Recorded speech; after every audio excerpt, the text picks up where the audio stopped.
All right, we are going to be solving the above question using Thevenin's theorem. The question says we should find V naught using Thevenin's theorem. All right, so and since our V naught is at this side, so definitely it means the load resistor must definitely be what? 8 ohms. So the load resistor is 8 ohms. All right, so and the next thing we are going to find is our Thevenin's resistor, and for us to find that, I'm going to switch off all independent sources, and then we are going to switch off all independent sources, and then we are going to find the Thevenin's resistor. And for us to do that, we are going to remove this 12 volt, replace it with a short circuit. Here we are going to use open circuit because this is a current source. So we are going to be drawing the diagram for us. All right, so here is our diagram. Now if you look at this diagram, for us to calculate our Thevenin's resistor, we are going to observe that this 3 ohms is in parallel with this 6 ohm. All right, 3 ohms is parallel to 6 ohm. So let's call the combined combination to be RT1. So this will be 3 multiplied by 6 all over 3 plus 6, and then 3 times 6 is 18. 3 plus 6 is 9. 18 divided by 9 is 2. So we are going to have 2 ohms. All right. Now, the combination of this and this now, which is 2 ohms, will now be in series with what we have here. So therefore, our Thevenin's resistor will be equals to 2 plus what? Plus 2 plus what? Plus 4. So everything here will give us 8 ohms. All right, so the next thing we are going to find here is our Thevenin's voltage. All right, so we need to draw this circuit back, and when we draw it, we analyze for our Thevenin's voltage. So if you look at the board now, we have drawn our circuit, and this is the circuit from this diagram here. So we want to find our Thevenin's voltage. All right, now this circuit, if you look at this circuit, you observe that this Thevenin's voltage is also the voltage across this 2 ampere 2 ampere current. All right, so it means that if this place is VTH, everything here is also VTH. So this node here is VTH. So now let's call this place V1. All right, so now the next thing we are going to observe is, if we have a voltage source, definitely I always say that there must be a current coming from that part. All right, let me change my marker. All right, so let's call this current I1, and then the one entering here, let's call it current I2.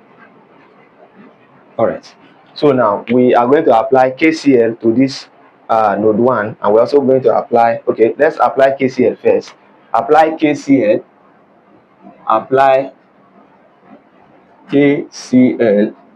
to node 1. All right, so if we apply KCL to node 1, you observe that the current that is coming through this node is this one. They'll be coming in, and this current. So it's going to be I1 plus 2 equals to I2. I1 plus 2 equals to I2. All right, so we are going to write our current in terms of what? In terms of voltage over what? Resistor. Because from Ohm's law, we know that current is voltage over resistor. So if you look at our I1 here is going to be what? Look at our I1 here. So it's going to be what? 12 minus what? Minus V1 divided by what? Divided by 3.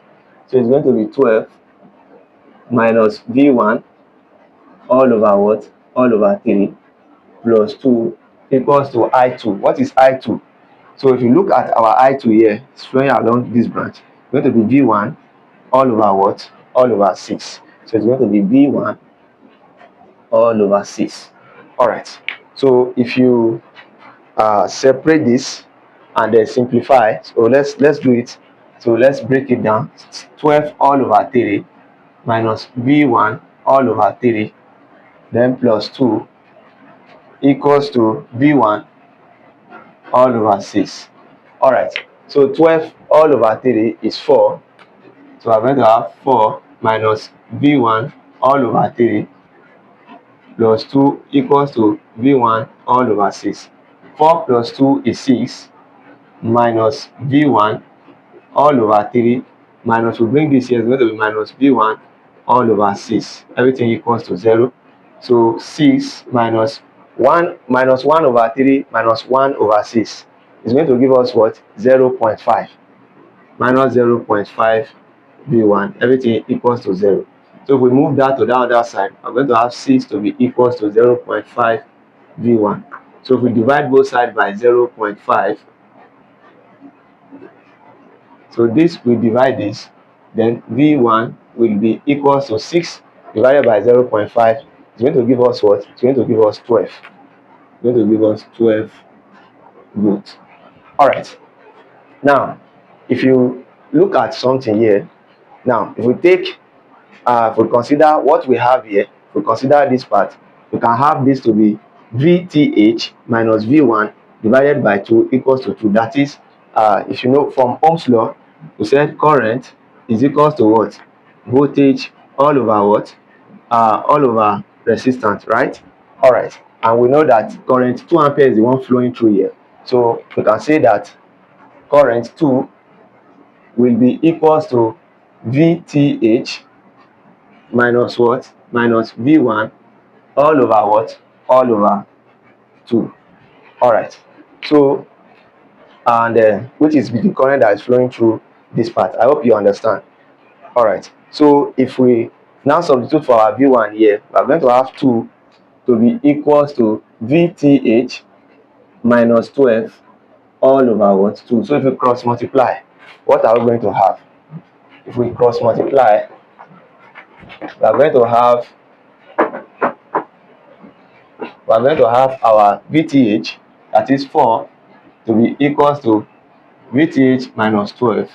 So if we move this here, 4 plus 12, I'm going to have VTH to be equals to 16 volts. Alright, so that is what we are going to have. Alright, so now the next thing is we are going to draw our equivalent Thevenin circuit, and then we can find our I naught, that is the load current. Then after that, we can therefore find V naught. Alright. So this is our equivalent Thevenin circuit. So we can therefore find the current, the load current. So we are going to have our load current to be equals to the Thevenin voltage all over the Thevenin resistance plus the load resistor. So this is going to be 16 all over what? All over 8 plus 8. So 8 plus 8 is also 16. So it shows that our current here is going to be what? It's going to be 1. So the load current is going to be what? 1 ampere. Alright. So now we can therefore find our V naught. Alright, our V naught now will be equals to what?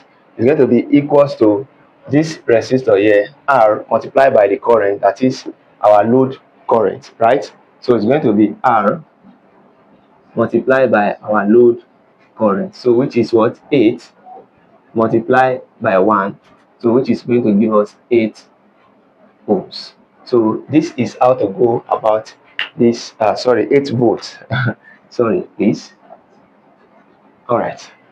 So this is how to go about this question, and I hope you learned a lot from this question. You can let us know that in the comment section. And peradventure, if today is your first time of coming across our video, please do it to give this video a thumbs up.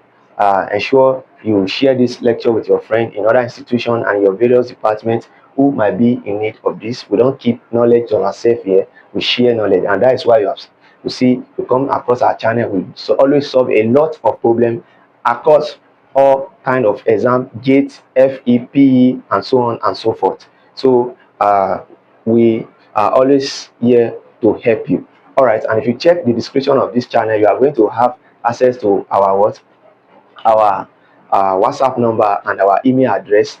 And in case you want a private tutoring section, you can book and join our amazing students that are already doing amazingly in our private classes. All right, and if you are having challenges with your assignment, you can also reach out to us. And if you are having challenges with your project, or you are having challenges in understanding any topic, you can also reach out to us. We can develop a step-by-step guide, material guide for you on that particular topic of your interest. And don't forget that we also have lots of materials on the circuit analysis, and these materials students are already buying it, and they're already, acing their exam with it. So you can go to our channel, go through the comment section, you see a lot of testimonies, and you can just imagine how our private section is going to be. So do well to join. We just have limited slots available. So thank you. Stay tuned for more lectures.